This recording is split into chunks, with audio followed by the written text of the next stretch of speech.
According to Icke, the Isle of Wight is a world within a world, with Freemasonry and Satanism at its center. The ancient ley lines scoring the landscape make it a powerful spiritual hub. I think the plan is he's going to show us this stone, which is part of a old stone circle. It's the main one where apparently satanic rituals happen on a regular basis. So this is a place here then where you think these rituals, oh, you know these rituals. These rituals definitely go on at this place up here. Is this? It's called the Long Stone. In fact, there's two stones. One's on its side and one's standing up, and it's a beautiful walk this direction. Let's go. After you. Cheers, mate. It opens out eventually, and you get a fantastic view. It's interesting when you look at the traits. This is mainstream science. When you look at the traits of what we call the reptilian brain, reptilian genetics, which we all have, one of the traits is an obsession with ritual. So when you look at all the pomp and ceremony of the royal family, you know, with Buckingham Palace and all this stuff, and all the ceremonies and the guards and the horses and the colours, you're looking at ritual. But you say that the people that actually live on the island are part of this. There are people, there's a network on the island that are... Big time. I mean, the Isle of Wight's a beautiful place, and if you pick up the higher levels, the vibrational levels of it, it's a very pleasant place to be. But my goodness me, there is a network of Freemasons, Satanists and paedophiles that run this island. And this is they run its police, government, the government, everything. So we're almost here at the top. Oh, see nearly. There it is. The Long Stone. There we go. It's funny, you know, you come on a day like this. It's a nice day, and there's families around, and you see these stones. You could see these on May the 1st, Halloween, that kind of, in these ritual periods of the year. And you'd be a totally different story. Huh? You would see something very different. So this is the center point of this energy then, that they're trying to tap into. What they would do, among many other things, you'd have them in their robes and hoods all around here, and you probably have, you would have the sacrifice on the slab here. This is here. the altar. This is their altar, yeah. And what they're doing, it's horrible, but let's get the truth out. What they're doing is manipulating the sacrifice. The sacrifice knows the sacrifice is coming, and who's going to help them? Look, right. At midnight or something, no one. And what they then do is they sacrifice the victim, and they drink the blood immediately, which has this chemical substance in it, and they go crazy. I mean, you know, I've talked to people who've been at these rituals, and how once the sacrifice happens and the blood runs, these people go crazy with blood.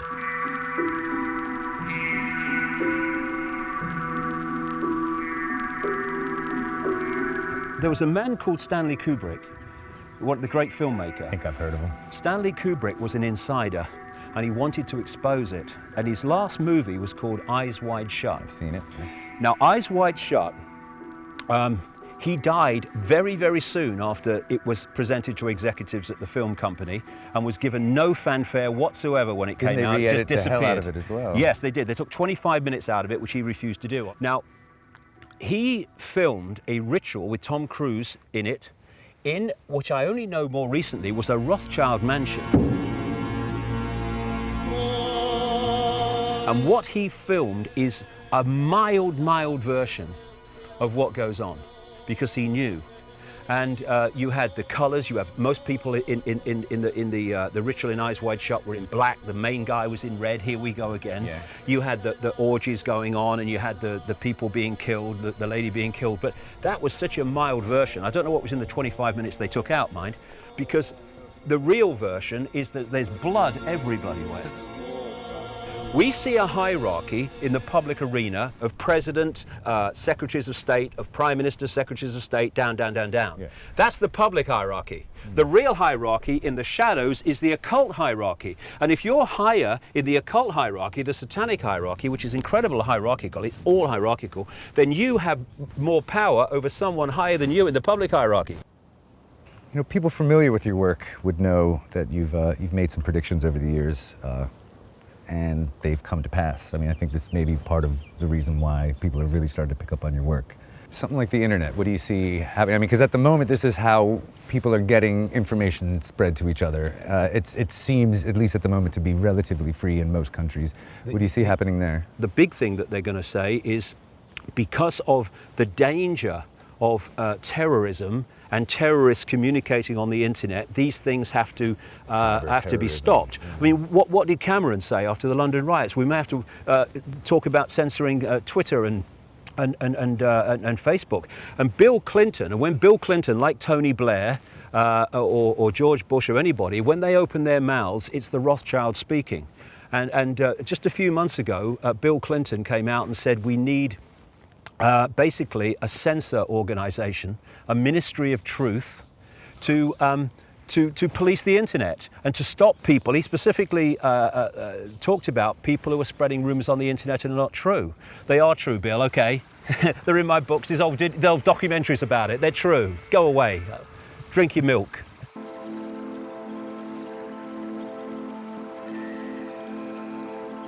Do people just turn up at your door, though? I'm sure you have fans that well, they find do. out where... I hope they're not fans. I hope they're not followers or they're not listening.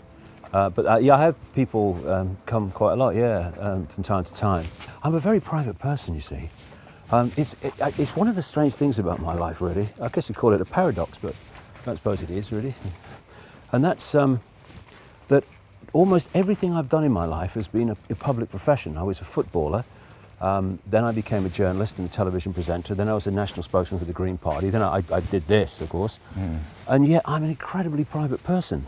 And you know, I talk to thousands at an event, and I love it. I just love being there. It's like being in another reality. There's a massive interaction going on energetically between the audience and me. You feel what humanity is behind the programming and behind the false sense of limitation and I can't and little me. You feel the true magnitude of what we are coming off the audience. What we need is not compliance, we need a non-comply dance. Where we beat to a different drum and we dance to a different drum. Where we refuse to acquiesce to this control system that seeks to enslave us even more than it already has. Non-comply dance. Do this, comply. No. No. Enough. It's time to fly. It's time to fly. Thank you very much. Thank you. It's funny, Kev, you've brought me here, and it's kind of a real strange, kind of spooky, kind of surreal feeling, because I used to stand here. I was a little boy. I could just about see over the top of this bloody fence. Same fence, I think it is anyway, repainted. And I used to watch the steam trains come up, and I wanted to be a footballer, and I wanted I love steam trains and all the rest of it. And nearly 60 years later, I'm standing in the same spot, and I've been talking to you about a moon bloody matrix, shape-shifting reptilians, a few families run the bloody world. I mean, whatever happened to you? Just keep watching the steam trains. All the trouble you've got me into. And it's just a strange where life goes. You never know where it goes, so all you can do is enjoy the moment. And I love this moment when I was watching them steam trains. I was in my heaven. And standing here, I'm in another kind of heaven, because given what happened 20 years ago and many years after that, I was ridiculed in the street, called a nutter, and I couldn't fill a phone box. And now suddenly it's so different. It just shows that if you keep walking and believing what you're doing, then something comes out the other end, and it's just beginning to. Even within conspiracy circles, David Icke is a controversial figure. Many view him as a harmless eccentric, while others claim he must be an agent provocateur, discrediting conspiracies by mixing documented fact with wild allegations of rapist reptilians and their artificial moon base. Maybe they're just jealous. Icke has sold over 20 million books worldwide, while his website is an iconic forum for the global esoteric community with over 4 million views a month. So this is David Icke, visionary, multi-million selling author, global icon, one-time messiah, former goalkeeper, and the single greatest threat to the lizard apocalypse. Good luck, my friend.